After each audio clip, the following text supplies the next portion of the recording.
Hi, boys and girls. I'm Mrs. Wade, and we have been reading Jake Drake Know-It-All. And we are about to read chapter 3 called The Rules. But before we do, let's take a few moments to reflect back on what happened in chapter 2. So chapter 2 was called Big News, and it was all about how Lenny Cordo got new computers for the entire school. And not only that, but 3 students, somebody in the 3rd, 4th, and 5th grade, would each win a brand new computer if they won the science fair for their grade.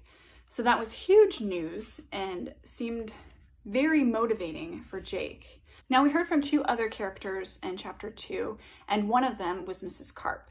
Mrs. Carp addressed the 3rd, 4th, and 5th grade students that were in the audience and was talking about the computers that they were getting for the school. And as she is speaking at the end, when she talks about how the school's getting 20 new computers, she says, "Isn't that wonderful?"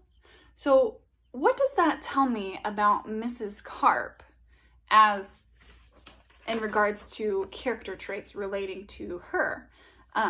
If I look at my list, I think that I would pick out a word that tells me that she is excited. Now, I would say excited, but on our list, the word excited is not on here, and that's okay, because this list, there'd be no way that we could ever fit all the character traits in this list that are able to describe people.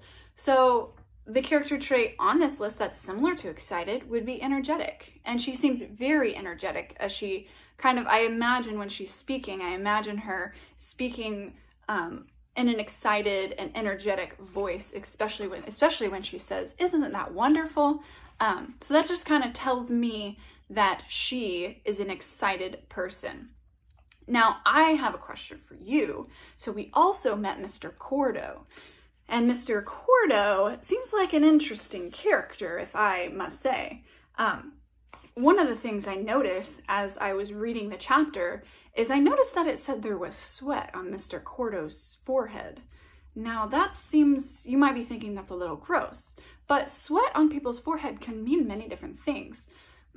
I don't really think he was doing a workout or had just got done jogging right before he went on stage to talk to a bunch of kids. So if he had sweat on his forehead, and not only that, but he held the banner upside down, what do you think, what kind of character trait do you think describes Mr. Cordo based off that he had sweat on his forehead and he was holding the banner upside down as he was speaking to the 3rd, 4th, and 5th graders? So think about that for just a moment. All right, now we are going to be jumping into chapter 3. Today's chapter is called The Rules. So we just heard that there's going to be a science fair, and we heard that there's going to be a special prize for the winners of the science fair. So, if chapter 3 is called The Rules, I wonder what chapter 3 will be about. As you read chapter 3, pay attention to what characters there are, and pay attention to what those characters are doing and saying, and see if you can pick up any new character traits about some of the characters in our chapter. Enjoy your reading.